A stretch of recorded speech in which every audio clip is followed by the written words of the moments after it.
Dívida emocional. Como é que Tá. eu posso... Porque assim, uma vez a gente conversou sobre isso, tem até uma publicação que a gente compartilhou que é o Eu seguinte... falei que Desculpa, eu te cortei. Não, por favor.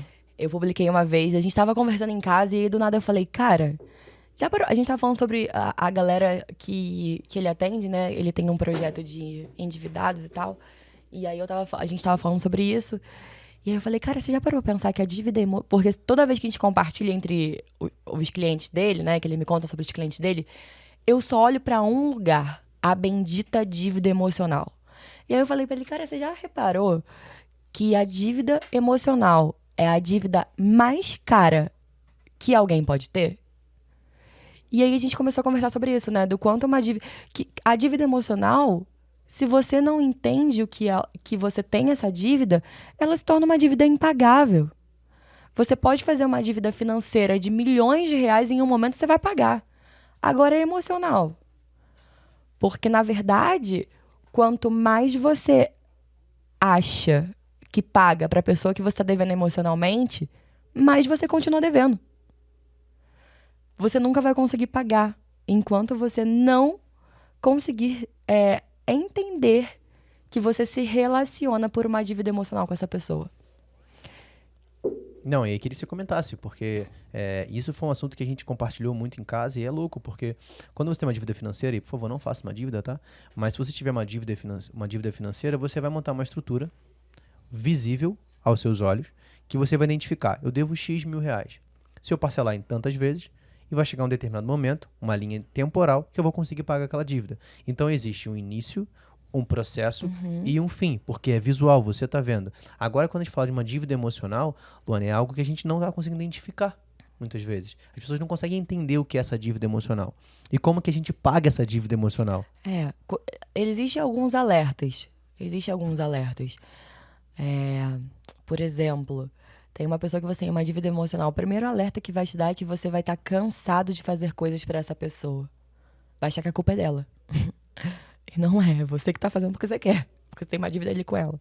Então tem alguns alertas que a nossa psique mesmo, né? Que o nosso interior, às vezes, manda pra gente, pro nosso corpo, pra gente ficar ligado.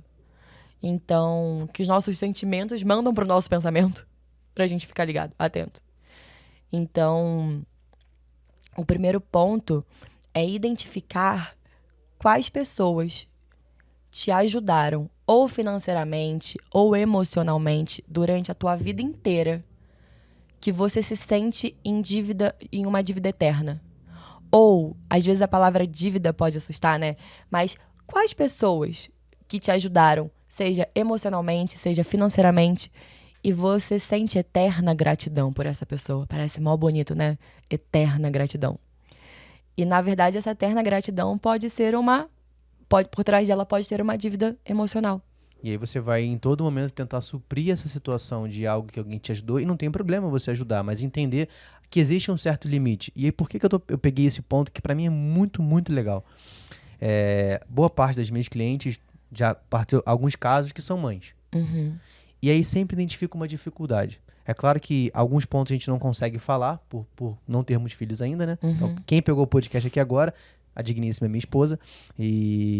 Mas o que acontece é que, por exemplo, às vezes uma mãe, ela se endivida para tentar suprir algo que o filho nem sabe que ele precisa. Então, vamos colocar filhos menores, por exemplo. Uma vez em uma consultoria, eu cheguei para uma mãe e falei o seguinte: olha, cara, a melhor coisa que o seu filho pode ter é uma mãe financeiramente saudável. Sim. Porque você está tentando suprir tudo que você talvez não teve na sua infância. Principalmente acontece com festa de criança. Que você não conseguiu ter e você tenta suprir isso com o filho.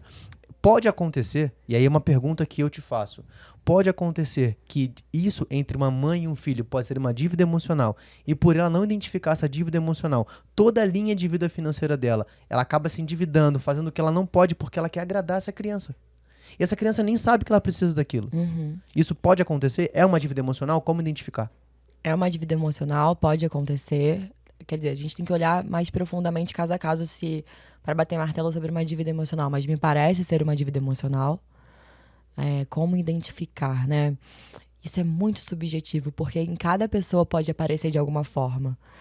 Mas só de falar que ela não tem o dinheiro mas precisa pagar algo pro filho, é como se ela tivesse que tirar de onde ela não tem pra colocar, é como se ela devesse isso ao filho. E por que ela deve isso ao filho?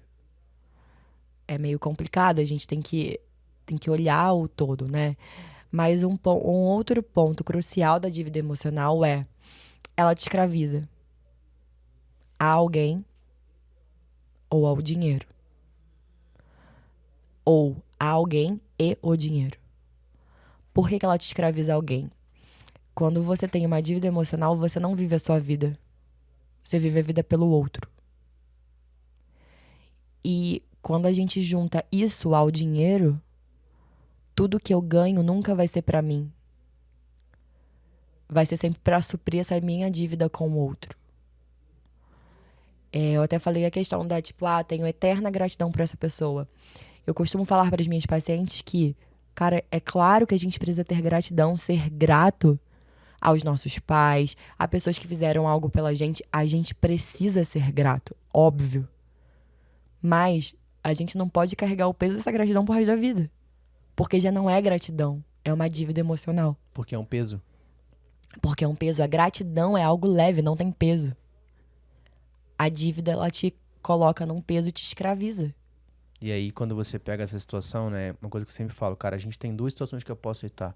Eu posso estar no momento onde eu domino o dinheiro ou onde o dinheiro me domina. Sim. E se eu sou dominado pelo dinheiro, significa que eu não tenho habilidade suficiente para lidar com aquela situação. Então, tudo que vier depois da minha falta de domínio com o dinheiro, provavelmente vai estar relacionado à escravidão. E, cara, escravo não constrói nada. Exato. Escravo só vive preso. Então, significa que eu preciso ter a liberdade. E para muita gente, aí é um ponto, cara, sensacional. A liberdade financeira, para muita gente, está relacionada à quantidade patrimonial que eu tenho. E não é. Liberdade financeira é quando eu sou livre para tomar as decisões sobre o dinheiro. Sim. Não o dinheiro tomando sobre mim. Então, aqui é um ponto que, cara, é sensacional aqui. Entenda, você só é livre financeiramente quando você é livre das suas dívidas emocionais e quando você tem capacidade de dar o destino correto para o dinheiro que você adquire.